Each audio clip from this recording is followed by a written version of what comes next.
If the fan on the outside part of your air conditioner is not running, then you've come to the right place. In this video, I'm going to show you how to fix it. At least 9 out of 10 times, what I'm going to show you will fix the problem, and you won't have to call a repairman. Let's get started. Hi, I'm Mike, and I'm up here on the roof with an air conditioner. I am not an air conditioning technician. I'm a home inspector, and I consider myself a handyman. I've got a handyman type of project today, and if I thought this was really complicated, I wouldn't show you how to do it because I probably wouldn't know how to do it. But this is a simple thing that most homeowners can handle. There's some safety precautions you need to take when working around electricity, and you're going to need a tool, a multimeter that can measure capacitance. Now, if you don't have one, you can simply go buy a capacitor and replace it and see if that fixes the problem. Now, you'll need to know what size capacitor you need, but it's going to cost you $25 to $30 probably. And once you have that capacitor replaced, turn it on, and if your system works, then that was the problem. But if you got a multimeter, then you can test the capacitor, and then you'll know for sure if it is or is not the problem. So let me show you what's happening with this unit.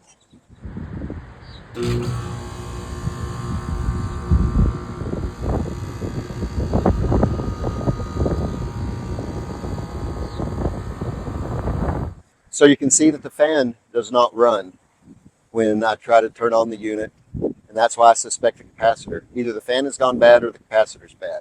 Most of the time it's the capacitor that goes bad that causes this problem. So that's why I suspect that. So we're going to open up this unit, we're going to test the capacitor and replace it if necessary. Let's get started. So this unit that we're working on is a more industrial type of unit. Let's look at this residential unit so I can show you where to find the capacitor.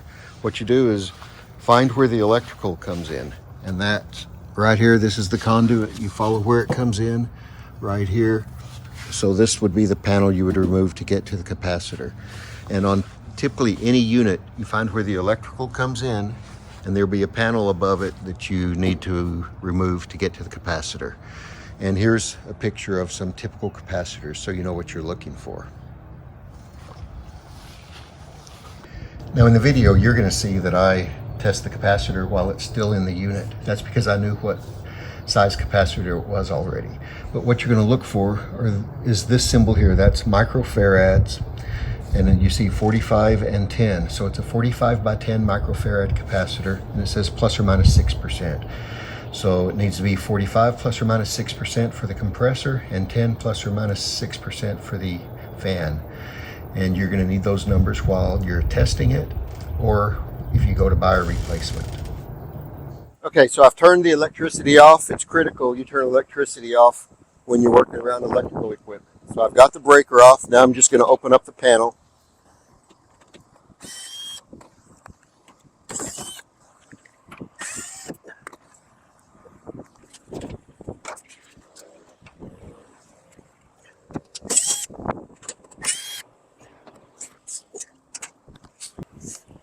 So this is the part we're interested in right here. This is the capacitor. It's a dual run capacitor.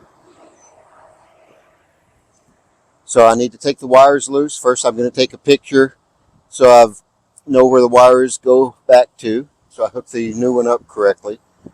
And then we'll test it, and if it's bad, we'll replace it. Needle nose pliers work very well for this.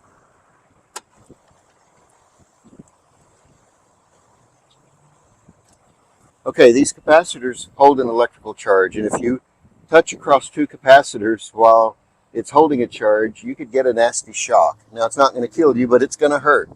So what we need to do is discharge the capacitor. So this here is the common, and we're going to just basically use something metal. I'm going to use my needle nose pliers to touch across those.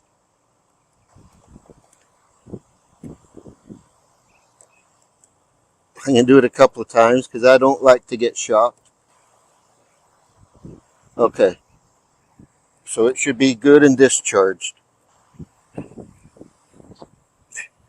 So now we can test it. Okay, so we're going to check the fan first. Should be 10 plus or minus 6%. Look at that. What are we getting? Practically nothing. Now it does take about 10 seconds to build up full charge. Okay, so it's 0.04. Nothing. This is a bad capacitor. Okay, just for fun, let's go ahead and check the capacitance of the compressor portion.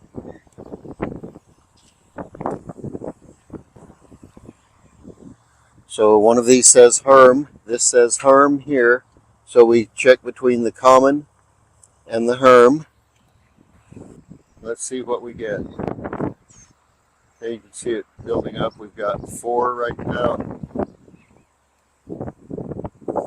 Okay, 43.8. It should be 45 plus or minus 6%. So the capacitor for the compressor is fine, but we do know that the capacitor for the fan is bad, so we do need to replace it. So to replace it, we just need to move these 2 screws.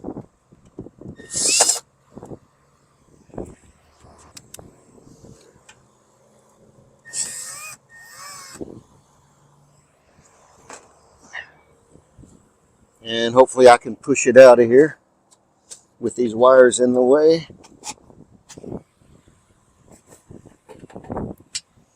Okay, so here's my new capacitor. We're just going to put it in its place.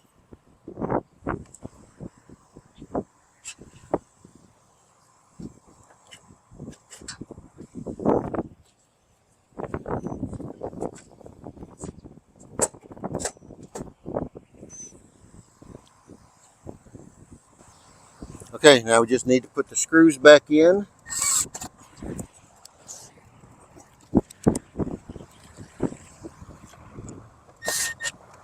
Okay, so that's good and tight.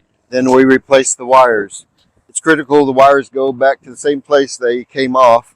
This brown wire was for the fan.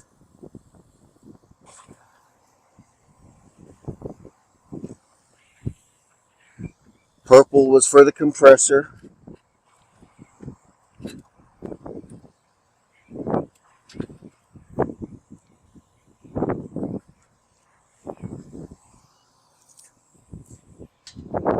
And the 2 red wires go on the common.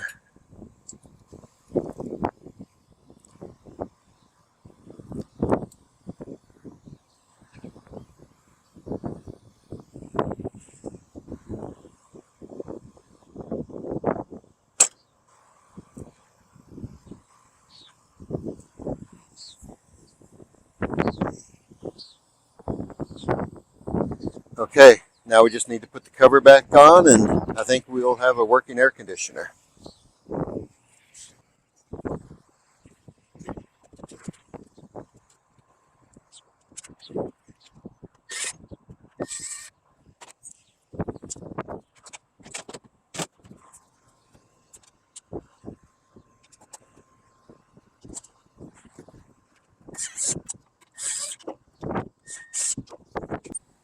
All right, so we're going to turn it on and see what happens.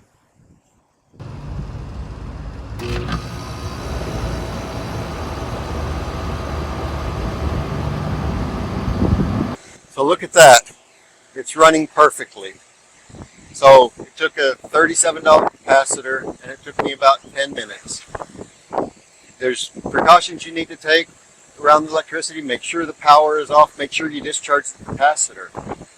This is really a simple do-it-yourself project that can save you $200 to $300 as opposed to calling an air conditioning technician. Now, if it's a complicated thing, then you should call a technician. But for something like this, the typical homeowner can do it. I hope this video has been helpful to you. I really appreciate you watching. Have a great day.